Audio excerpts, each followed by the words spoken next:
Hello students, आज हम subject के बारे में पढ़ते हैं। इंट्रोडक्शन सब्जेक्ट की। सब्जेक्ट आपका है बेसिक ऑफ मैनेजमेंट। देखो, ये जो सब्जेक्ट है ये आपका इंजीनियरिंग में हो, चाहे आप बीबीए कर रहे हो, चाहे बीसीए कर रहे हो, जो मर्जी आप ब्रांच कर रहे हो, जब भी आप प्रोफेशनल लाइफ में जाते हैं तो हर एक मतलब एक सिस्टम होता है किसी भी ऑर्गेनाइजेशन को चलाने का, जो आप इस सब्जेक्ट में सीखते हैं। क्योंकि जब आप कोई टेक्निकल कोर्स करते हैं सिर्फ आपको स्किलनेस पता चलती है कि आपने काम कैसे करना है, पर इस सब्जेक्ट में आपको बताया जाता है कि एक ऑर्गेनाइजेशन में एक इंजीनियर के, एक मैनेजर के और एक कंपनी के डायरेक्टर वगैरह की क्या कमांडिंग होती है किसी भी कंपनी को सक्सेसफुल बनाने के लिए। ठीक है, तो ये भी सब्जेक्ट उतना ही ज़रूरी है जितनी आपका इंजीनियरिंग में, जितनी आपने तैयारी की, जितना आप इंजीनियरिंग में सब्जेक्ट तैयार कर रहे हैं, ये सब्जेक्ट भी उतना ही ज़रूरी है। तो हम थोड़ा स्टार्ट करते हैं सब्जेक्ट के रिगार्डिंग। सबसे पहले देखो introduction. Management is an important element in every organization. It is the element that coordinates currents. देखो, जो आप मैनेजमेंट में के बारे में पढ़ते हैं, जैसे कोई भी संस्था है, कोई भी आपकी कंपनी है, जो कोई भी इंडस्ट्री है, जो उसको ऑर्गेनाइज करती है, जो उसका करता धरता है, जैसे किसी कंपनी में कितनी लाभ हो रही है, कितनी हानि हो रही है, ये सब कुछ एक मैनेजमेंट ही देखती है। और कैसे किसी कंपनी को सक्सेसफुल बनाना है, वो भी एक मैनेजमेंट के हाथ में ही है। और कितना इसमें खर्चा होगा और कितना इसमें प्रॉफिट होगा, कितनी इसमें स्किल पावर चाहिए, किस एटमॉस्फेयर में आपने इंडस्ट्री लगाई है, उस एटमॉस्फेयर पे आपको कितना लाभ हो रहा है, हानि हो रहा है, इस सब का जो करता धरता है वो एक मैनेजमेंट ही होती है। तो एक इस तरह हम कहेंगे it is a very important role, क्योंकि सबसे फर्स्ट रोल एक मैनेजमेंट का ही होता है किसी भी कंपनी को स्टैब्लिश करने के लिए। तो it is a basic information of the management. The management adapts the organisation to its environment and shape of the organisation to make it more suitable to the organisation. देखो, management एक flexibility तैयार करती है किसी भी organisation को, environment भी वही से बनाती है। मतलब है कि सारी डायरेक्शन एक मैनेजमेंट के हाथ में होती है। वो आगे हम इसके फंक्शन वगैरह पढ़ेंगे कि मैनेजमेंट के क्या फंक्शंस होते हैं, मैनेजमेंट की क्या ड्यूटीज़ होती है, और मैनेजमेंट कैसे काम करवाती है, उसकी मिशन क्या है, विज़न क्या है, ये सारे आप देखेंगे। तो ये सिर्फ आप जो देख रहे हैं simple definition of the management है। ये जो आप देख रहे हैं ना, ये सभी बुद्धिजीवियों ने अपने अपनी बताया हुआ है कि मैनेजमेंट की, जैसे इन्होंने बताया F.W. टेलर ने, management is the art of knowing what you want to do and then seeing that it is done in the best and cheapest way. ये हर एक अर्थशास्त्री या कोई मतलब बुद्धिजीवी हैं, उनके अपने अपने तर्क हैं कि मैनेजमेंट को कैसे डिस्क्राइब किया जाए। जैसे मैंने अभी आपको बताया, तो एक सिंपलस्ट वे यही है कि एक कंपनी का करता धरता, उसकी प्लानिंग, उसके बारे में जो भी बेनिफिट्स, जो लॉसेस, जो भी सारे प्लानिंग तैयार करनी है वो मैनेजमेंट ही करेगी। तो ये आप कोई भी डेफिनेशन में से याद कर सकते हैं जब भी आपका एग्ज़ाम होता है। ठीक है, आगे हम देखते हैं प्लानिंग के बारे में। ठीक है, देखो, जब भी आप किसी भी कंपनी को स्टार्ट करते हैं, सबसे पहला पॉइंट है प्लानिंग का। जैसे कोई भी कंपनी आपने इस्टेब्लिश करनी है तो इसमें लिखा हुआ है planning means plan in advance, organization means coordinator between human resources and material resources. देखो, जब भी आपने किसी कंपनी को इस्टेब्लिश करना है तो एक मैनेजमेंट का सबसे पहले ये फ़र्ज बनता है कि जहाँ पर ये आप उसको कंपनी को इस्टेब्लिश कर रहे हैं वहाँ पर आपको रिसोर्सेज भी मिल जा रहे हैं, मिल सकते हैं या नहीं मिल सकते हैं। देखो, आप देखते हैं जब भी कोई भी कंपनी लगती है सबसे पहले वहाँ का नुमाइंदा करती है कि भाई चेक करती है कि यहाँ पर वो इन्वायरमेंट सूटेबल है या नहीं, जो मैन पावर मिल रही है वो सही रेट पे मिल रही है या बहुत कॉस्टली है, जो बैंक के लोन्स वगैरह हैं जो उनको मिल रहे हैं या नहीं मिल रहे। थोड़ा पॉलिटिकल स्ट्रक्चर भी देखा जाता है। ठीक है, मतलब एक फ्लेक्सिबिलिटी और ट्रांसपोर्टेशन के बारे में पूरा चेक किया जाता है कि कल को ये ना हो कि आपने बिना सोचे समझे कहीं भी कंपनी को इस्टेब्लिश कर देते हो तो कल को आपको लॉसेस हो। कहने का मतलब ये है कि आपको जितना उतना प्रॉफिट नहीं हो रहा है जितना आपको ज़्यादा नुकसान हो रहा है। तो प्लानिंग सबसे मेन चीज़ है कि आपने आगे जाके उसे डिस्ट्रीब्यूट कैसे करना है। ठीक है, फर्स्ट से लेके एंड तक प्लानिंग तो बहुत मोस्ट इम्पॉर्टेंट चीज़ है। जैसे आप स्टाफ को भी कमांड देते हैं, उसमें भी एक प्रॉपर प्लानिंग होगी। तो planning is a first point, ठीक है। तो इसके बारे में आप देख रहे हैं, acting means motivation and giving direction to the subordinate, ठीक है। Controlling means to ensure about implementation of plan without deviation. तो देखो, प्लानिंग आपकी हर एक फील्ड में है, ठीक है। चाहे आप किसी इंजीनियर को दे रहे हैं, चाहे आप बैंकिंग लोन ले रहे हैं, चाहे आप उसको कंपनी को इस्टेब्लिश करने में लगा रहे हैं, तो प्लानिंग तो हर एक मतलब प्लांट में आपकी चलेगी चलेगी।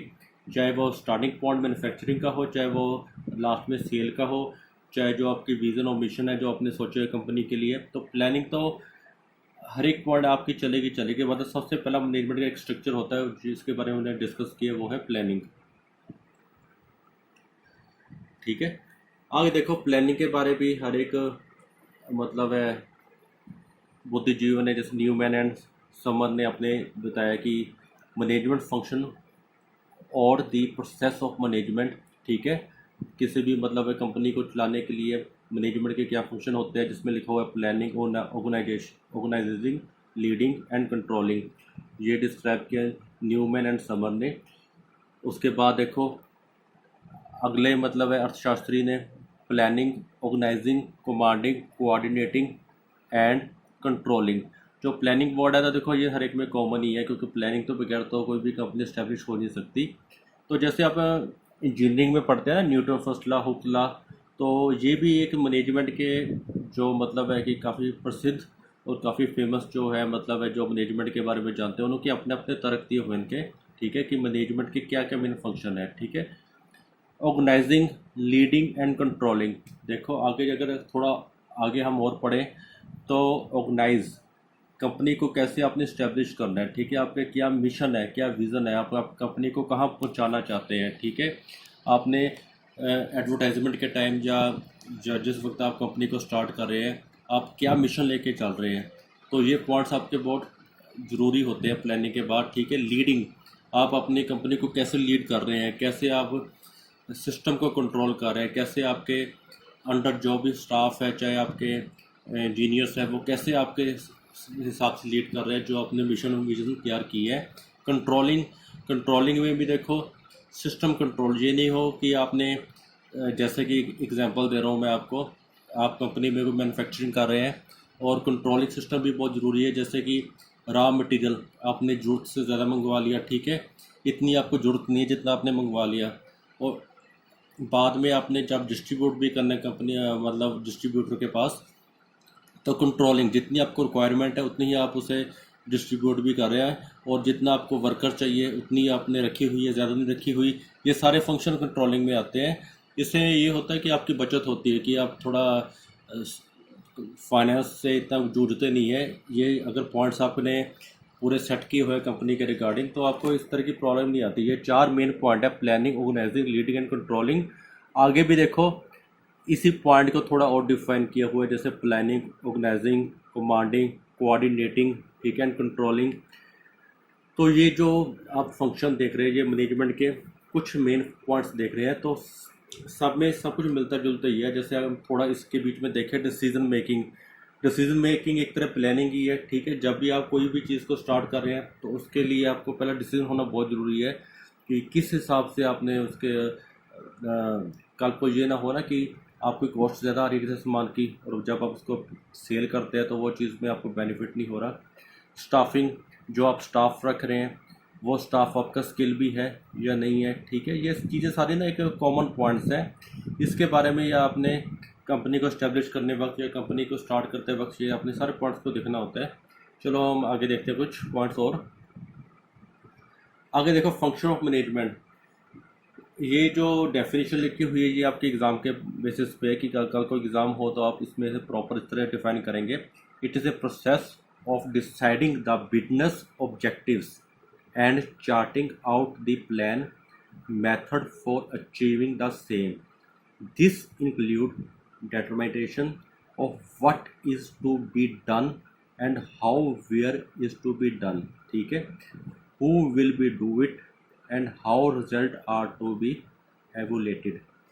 देखो ये थोड़ी प्रोडिक्शन वर्क होता है प्लानिंग, इसमें थोड़ा और क्लियर करके बताया, जैसे मैंने आपको थोड़ा मेन पॉइंट बताए थे, जैसे this include determination of what is to be done, ये काम कैसे होगा, किस तरह होगा, और इसमें आपको क्या रिजल्ट मिलेंगे। इवेलुएट, आप उसको सारा कैसे एकत्र करते हैं, मतलब है एक बजट की आप शीट बनाते हैं प्लानिंग में, कि जैसे इस एक तरह प्रोडिक्शन वर्क भी आप कह सकते हैं, कि जैसे किसी चीज़ की रिक्वायरमेंट मार्केट में चल रही है, तो आप एकदम किसी चीज़ को मैन्युफैक्चर करना स्टार्ट कर रहे हैं, तो ये पॉइंट आप लेके चलेंगे कि इसमें आपका कितनी कॉस्ट आ रही है, कितनी आपको उसका में खर्चा आएगा। तो मतलब है एक तरह की प्लानिंग चार्ट आप इस पूरे तरह से कह सकते हैं, ठीक है। तो ये पूरी डेफिनेशन आपने इस बारे में देखी है प्लानिंग के बारे में। ऑर्गेनाइजिंग अकॉर्डिंग टू एलिन, ठीक है, the organizing refers to the structure which results from identifying and grouping the work, defining and deleting responsibility and authority and establishing relationship। देखो ऑर्गेनाइजिंग के बारे में हम देखते हैं, तो ये भी एक मैनेजमेंट का फंक्शन है, आपने पहले स्टार्टिंग में पढ़ा है, ठीक है। जो एलिन है इसके थ्रू बताया गया हमने कि किसी भी ग्रुप को प्रॉपर जब भी आप ऑर्गेनाइज करते हैं, स्किल वर्कर आपस में रिलेशनशिप्स, ठीक है, हर एक कंपनी में हर एक जगह पे एक टीम लीडर होना चाहिए, ठीक है, जो आगे रिपोर्ट अपने सीनियर को देता है और सीनियर फिर आगे मैनेजर को देता है, ठीक है ना। एक ऑर्गेनाइजिंग का सिस्टम होना चाहिए, ठीक है ना। ये नहीं कि मतलब है कि आपने स्टाफ को इतना इकट्ठा कर लिया और हर एक जो वर्कर है जो अपने हिसाब से ही काम कर रहा है, किसी की कोई कमांड नहीं ले रहा, ठीक है, तो उससे सिस्टम थोड़ा गलत हो जाता है। तो सिस्टम को सही करने के लिए कि एक आपको चेन बनानी पड़ेगी, कि सबसे पहले जूनियर लेवल से फिर उसका हेड टू हेड, तो उससे एक चेन से ना बिल्कुल रिस्पॉन्सिबिलिटी से काम होता है और उसकी जो आउटपुट है वो भी सही आती है, ठीक है। आगे to organize a business is to provide it with everything useful to it functioning. देखो इससे ही आपका बिजनेस पूरा फंक्शन से चल सकता है अगर आप इन पॉइंट्स को सभी देखेंगे, जैसे कि रॉ मटेरियल्स, मशीनरी, कैपिटल, ठीक है। मतलब एक आपस में रिलेशनशिप होना बहुत ज़रूरी है, जैसे मैं भी आपको बताया कि चेन वर्क के साथ ही आपकी ऑर्गेनाइजिंग सही तरीके से चलती है, आपस में तालमेल, आपस में लिंक होना बहुत ज़रूरी है। डायरेक्टिंग, डायरेक्टिंग आपका वर्ड बना है डायरेक्टर से, डायरेक्शन से, ठीक है। Directing involves communication, leadership and motivation, ठीक है। देखो जो अगर आप डायरेक्टर जब डायरेक्टिंग वर्ड देखते हैं तो एक तरह लीडरशिप्स के थ्रू जाना जाता है, कि मतलब है कि आपको उनके जो प्लानिंग है, आपको उनके रूल्स हैं जो आप उन्होंने कंपनी के लिए सोचा हुआ है, उनके मतलब है सारे सिस्टम को आपने फॉलो करना है, ठीक है ना। जैसे कहते हैं ना कंपनी का डायरेक्टर जी है, तो it is A level of the communication of leadership and motivation, मतलब है इनकरेज करना कि जो काम आपको दिया गया है उसको सही तरीके से कैसे होगा, मतलब है एक आपका नायक की तरह होता है डायरेक्टर, जिसको आपने पूरे फॉलो करना है। Is a also subordinate of the manager, ठीक है। Communication is the process of passing the information and understanding it from one person to another, ठीक है। डायरेक्टिंग में ये भी आ जाता है, देखो जो आप कम्युनिकेशन करते हैं आपके सही लेवल से आगे पहुंचनी चाहिए, ठीक है ना। जैसे अभी मैंने आपको बताया कि कंपनी में एक चेन होती है, जैसे हर एक जैसे फोरमैन है, ठीक है, फोरमैन के नीचे टेक्नीशियन काम करते हैं और फोरमैन के ऊपर प्लांट इंजीनियर होता है और प्लांट इंजीनियर के ऊपर सुपरवाइज़र भी होता है, ठीक है ना। तो उन्हें में आपस में कम्युनिकेशन होना बहुत ज़रूरी है, और प्रॉपर लीडरशिप के साथ ही जो सही कम्युनिकेशन आपको ट्रांसफ़र हो रही है वन टू सेकेंड लीडर के पास, तो उसको आपने आगे फिर फॉलो करवाना होता है अपने वर्कर से, तो ये कम्युनिकेशन लेवल भी बहुत ज़रूरी होता है इसके लिए।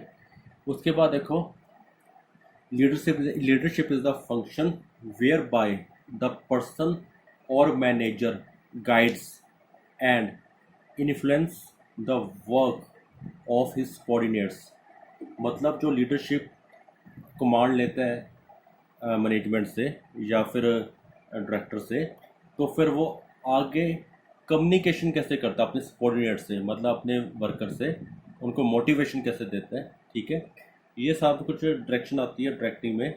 तो ये भी मेन फंक्शन है मतलब है मैनेजमेंट का। ठीक है,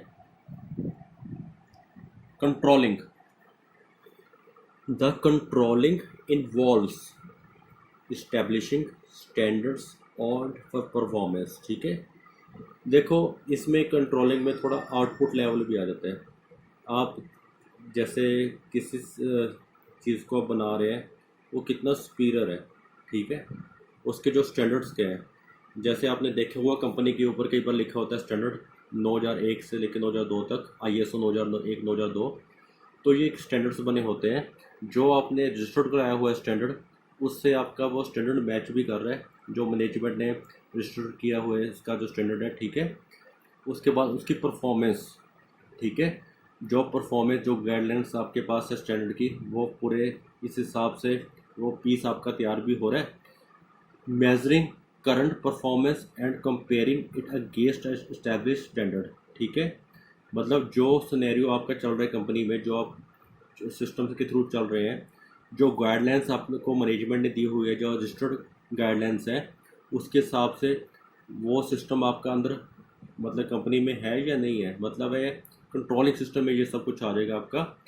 taking corrective action that does not meet the standard.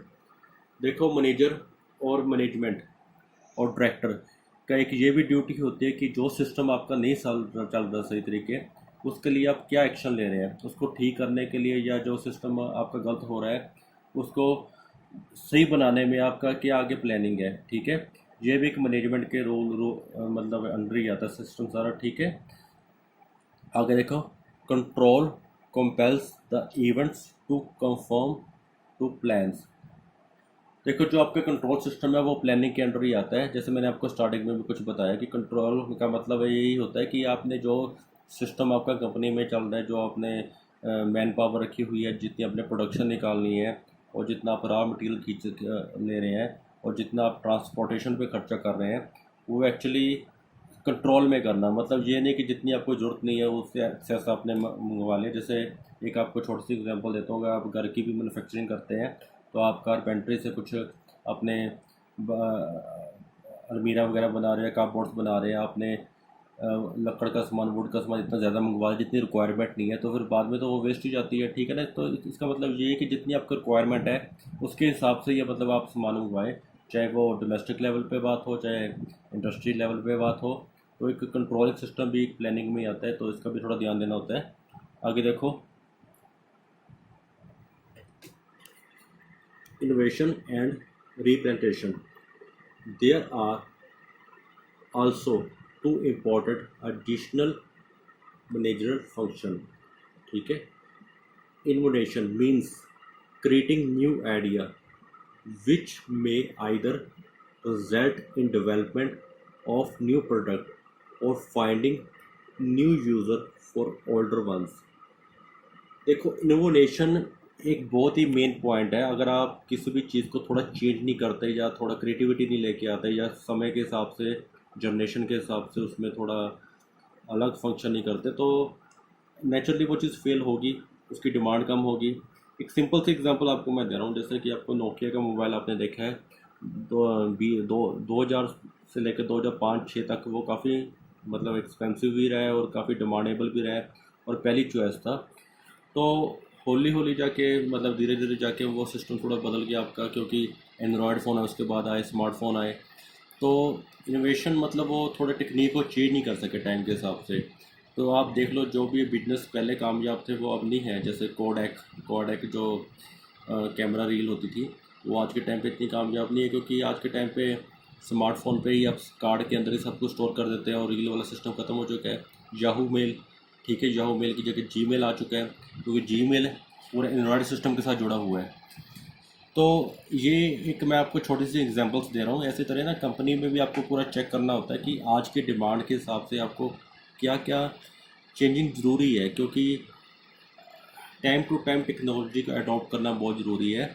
अगर ये अडॉप्ट नहीं हो रही तो वो चीज़ की डिमांड कम हो जाएगी, ठीक है। तो इसको भी थोड़ा innovation and creating new ideas लेके आने बहुत ज़रूरी है।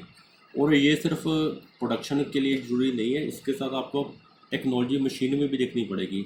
देखो जो प्रोडक्शन पहले एक मशीन से मतलब 10 प्रोडक्ट निकलते थे पर मिनट के हिसाब से, क्या पता वो आज की टेक्नोलॉजी से 1 मिनट में 20 से 30 पीस निकालती हो, ठीक है ना।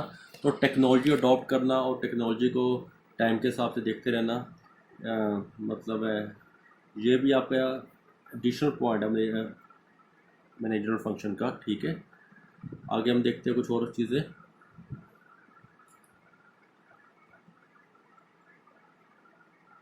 इम्पोर्टेंस ऑफ मैनेजमेंट, ठीक है ना। देखो management is critical element in the critical growth of the country, clear. Management जो वर्ड है ना वो मैनेज करने से बना है कि कितनी आप रिसोर्सेज को कैसे पूरी कमांड के हिसाब से पूरा उसको उसकी आउटपुट निकालते हैं, ठीक है। किसी भी देश की ग्रोथ के लिए और एक कंपनी की ग्रोथ के लिए एक सक्सेसफुल मैनेजमेंट के लिए एक सक्सेसफुल प्लानिंग होनी बहुत ज़रूरी है। Management is essential in all organized efforts to be it business activity और एनी अदर एक्टिविटी। देखो चाहे स्कूल हो, चाहे कॉलेज हो, चाहे कोई छोटा सी इंडस्ट्री हो, चाहे कोई मतलब है मार्केट हो, या कोई आपने घर में भी कोई काम खोल रहे हैं, तो मैनेज और मैनेजर तो होना बहुत ज़रूरी है, क्योंकि डिसीज़न से ही मैनेजमेंट चलती है। और डिसीज़न से उसके जो फंक्शंस होते हैं, जो उसकी प्लानिंग होती है, ये सारे जो तय करता है वही मैनेजमेंट कहलाती है। तो कोई भी ऐसी चीज़ नहीं है जो मैनेजमेंट के बगैर चले। और ये भी पक्की बात है, अगर मैनेजमेंट के बगैर कोई चीज़ चलाओगे वो सक्सेसफुल नहीं है, वो फेल है चीज़, ठीक है। तो मैनेजमेंट हर एक फील्ड में ज़रूरी है, सिर्फ इसके लिए ज़रूरी नहीं है मतलब है कि आप बड़ी बड़ी इंडस्ट्री में जाते हैं, कल को आप कोई बिजनेस भी शुरू करते हैं तो उसको मैनेज करने के लिए आप खुद ही उसके मैनेजर हैं। Level of management, lower level, middle और टॉप लेवल, ठीक है। देखो ये जो मैं आपको थोड़ी डेफिनेशन बता रहा हूँ, level of management, lower level, middle management और टॉप मैनेजमेंट, ये एक आप ये जो हम बात करेंगे ना, ये किसी पहले बड़ी इंडस्ट्री के हिसाब से करता है। लोअर लेवल, देखो एक इंडस्ट्री की अगर आप बात करें जो बहुत बड़े लेवल पे है, उसमें देखो 400-500 अगर वर्कर काम कर रहे हैं, तो उनमें एक छोटे छोटे चैनल्स बने होते हैं, टीम बनी होती है, जैसे फोरमैन, ठीक है। एक वो फोरमैन जो होगा वो अपने प्लांट का हेड होगा, जिसके अंदर कुछ टेक्नीशियन काम कर रहे हैं, ठीक है। उसके बाद उसका हेड जो सुपरवाइज़र है, ठीक है, उसको देखेंगे। तो ये लोअर लेवल हो जाता है आपका, ठीक है। मतलब है कि जो प्रोडक्शन तक ही आपका सीमित है, और एक अपने प्रोडक्शन का जो मैनेजर है, जो उसको हैंडल कर रहा है, जो उसको डायरेक्शन दे रहा है, ठीक है। तो ये एक सबसे लो लेवल में गिना जाता है, ठीक है। उसके बाद जो मिडिल लेवल है, जिसमें आता है sales manager, personal managers, other departments heads, ठीक है। जो मिडिल मैनेजर है उसका डिस्ट्रीब्यूशन में आप देख सकते हैं कि वो डिस्ट्रीब्यूट कैसे कर रहा है कंपनी में, वो अपनी जो सामान को है, जो उसने प्रोडक्ट तैयार किया है, उसमें अपनी छाप कैसे छोड़ रहा है अपने सामान की, ठीक है। उसमें उसके डिपार्टमेंट्स के हेड होंगे, ठीक है, उनकी प्लानिंग होगी, ठीक है।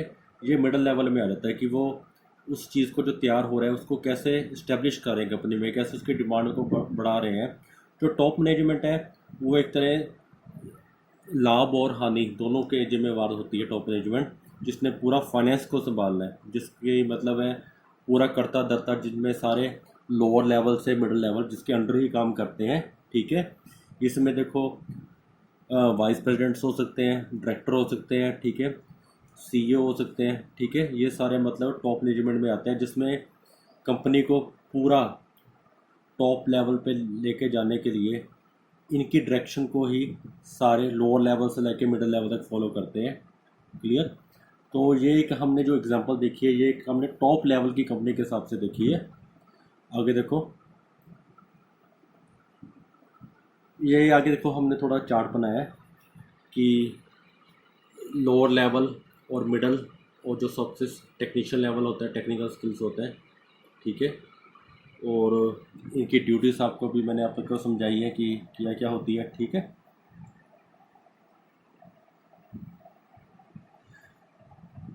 Evolution of management thought.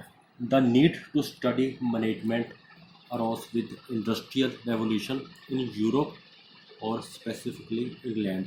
ये थोड़ा ना आपने जो बैकग्राउंड हिस्ट्री है वो देख रहे हैं कि जैसे जिन देशों ने तरक्की की है तो उन्होंने भी पूरी बेसिकली मैनेजमेंट की स्टडी करके उसको इस्टेब्लिश किया, तभी तो ये आपका सब्जेक्ट बना है। क्योंकि ये सिर्फ ये नहीं कि आपने थोड़ा बहुत इसके बारे में जानकारी ले ली और आपने उसको हिसाब से अपने कोई भी कंपनी को स्टार्ट कर दिया। इसकी पूरी एक स्टडी है। जैसे एमबीए सब्जेक्ट जो आपका बना है तो इसी बेस के ऊपर है। इसमें आप पूरे 2 साल एमबीए में ये चीज़ सीखते हैं। इसमें तो आपका सिर्फ एक सब्जेक्ट है ना, वो तो पूरी की मतलब डिग्री है एमबीए आपकी।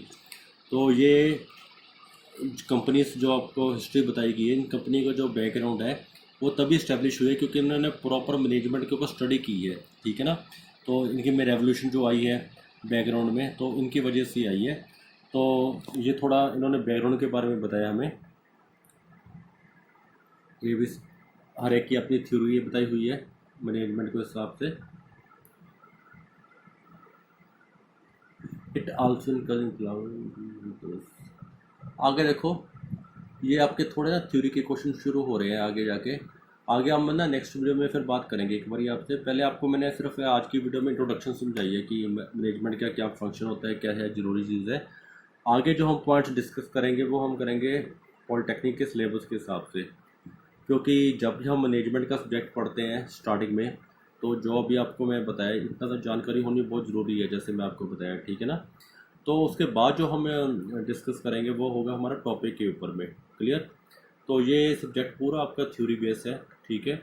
इस सब्जेक्ट को देखो, चाहे आप अगर इंजीनियरिंग में भी आगे पढ़ेंगे, चाहे आप मास्टर इंजीनियरिंग में भी पढ़ेंगे, चाहे आप कोई भी मतलब टेक्निकल कोर्स करते हैं, तो इसके बारे में तो आपको एक सब्जेक्ट पढ़ने पड़ेगा। क्योंकि इसके हिसाब से ही आपको कंपनी के हिसाब से आप अपने को फिट करेंगे, उसके रूल एंड रेगुलेशन को समझेंगे, ठीक है। तो ये हमने अभी थोड़ी जानकारी ली है बेसिक की चीज़ के बारे में। तो अगला जो हमारा वीडियो होगा तो हम उसमें देखेंगे आपका पूरा मतलब पहला चैप्टर में आपने कौन कौन से सिस्टम को आपने अडॉप्ट करना है, ठीक है। क्योंकि डिप्लोमा लेवल में इतनी स्टडी नहीं है, जो मैंने आपको बेसिक बताया ये तो सेम है सबके लिए।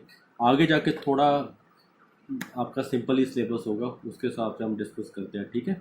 Okay, good bye.